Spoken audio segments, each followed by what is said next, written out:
Existe algo que Deus colocou na sua vida que você está destruindo sem perceber. Não por má intenção, não por falta de fé, mas porque ninguém te ensinou que certas coisas, quando expostas, perdem o poder que tinham. Hoje a gente vai falar sobre 5 coisas que Deus reservou para o silêncio. E o motivo vai te surpreender. Fica comigo. O que você vai ouvir agora pode ser a proteção que você estava precisando sem saber.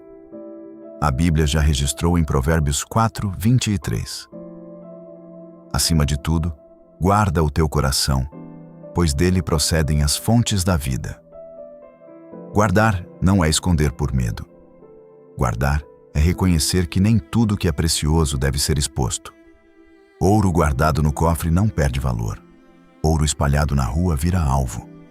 E aqui está o que poucos entendem.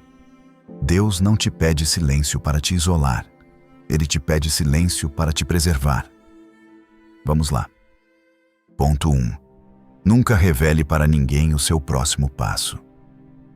Quando Deus coloca um plano no seu coração, o primeiro instinto é contar.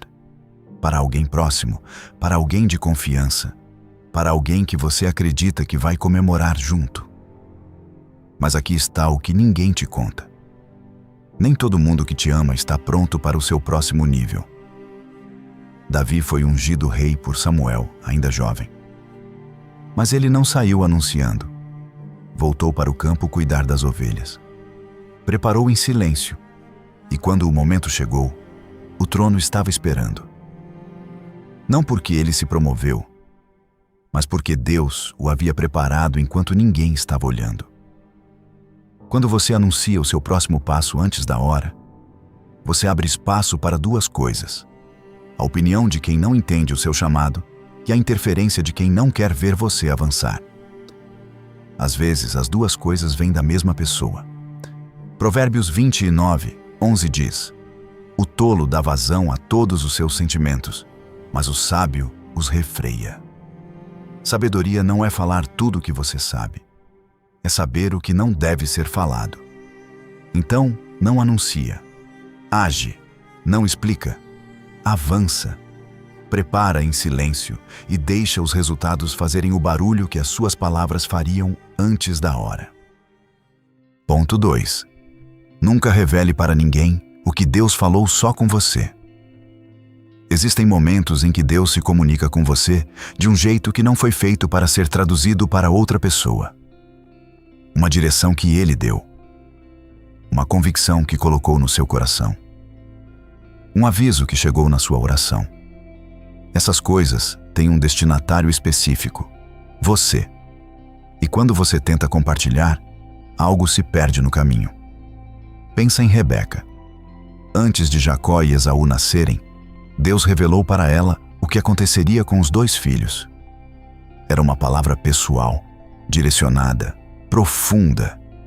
Não era para ser discutida em praça pública. Era para ser carregada com cuidado e obedecida no tempo certo. Porque quando você expõe uma revelação para os ouvidos errados, 2 coisas podem acontecer. A pessoa pode não entender, e a dúvida dela começa a contaminar a sua fé. Ou a pessoa pode entender demais e usar o que Deus te disse para te influenciar de formas que não eram o plano de Deus. Então guarda o que é sagrado. Nem toda revelação é para o púlpito. Algumas são para o seu quarto de oração. Cuida do que Deus te confiou, porque revelação entregue ao ambiente errado não some. Ela se transforma em problema. Ponto 3. Nunca revele para ninguém o bem que você fez. Aqui está algo que vai contra tudo que a cultura atual prega. O mundo diz: mostre o que você faz. Documente, compartilhe, inspire. Mas Deus diz algo completamente diferente e tem uma razão poderosa para isso. Mateus 6, 3 registra Jesus dizendo: quando deres esmola, não saiba a tua mão esquerda o que faz a tua direita. Isso não é modéstia cultural. É princípio espiritual. Quando você busca reconhecimento pela sua obediência, você já recebeu a sua recompensa, e ela veio dos homens, não de Deus. Existe uma troca silenciosa que acontece quando você expõe o bem que fez. Você troca a recompensa eterna por aprovação temporária. Você troca o reconhecimento de Deus pelo aplauso de pessoas que amanhã podem nem lembrar do que você fez. Mateus 6:4 é a promessa. Teu Pai, que vê em segredo, te recompensará publicamente. Deus não precisa de transmissão ao vivo para enxergar o que você fez. Ele viu antes de você fazer. E a recompensa dele tem um peso que nenhum comentário de aprovação consegue substituir. Então, dá sem anunciar. Serve sem documentar. Ama sem exibir. Porque o que é feito diante de Deus em segredo, Deus garante que vai aparecer na hora certa diante de todos. Ponto 4. Nunca revele para ninguém a sua dor enquanto Deus ainda está te curando. Isso aqui precisa ser dito com cuidado, mas precisa ser dito. Existe uma diferença entre compartilhar o que Deus já fez e expor o que Ele ainda está fazendo. Testemunho é o que nasce depois da cura. Vulnerabilidade prematura é o que você expõe antes de estar pronto, e que pode custar a cura que estava chegando. Não porque as pessoas são necessariamente más, mas porque nem todo mundo que está disponível para ouvir está capacitado para cuidar. Alguns coletam o que você conta sem saber o que fazer com isso. Outros carregam o peso da sua dor de um jeito que planta mais confusão do que conforto. Provérbios 4:23 diz: acima de tudo, guarda o teu coração. Acima de tudo. Não em algumas situações. Não quando for conveniente. Acima de tudo. Então, como você sabe com quem compartilhar? Não procura quem está disponível. Procura quem foi preparado por Deus para aquele momento. Existe diferença entre um ouvido aberto e um coração alinhado. Fica quieto. Fica em oração. E deixa Deus terminar o que Ele começou antes de você chamar plateia para o processo.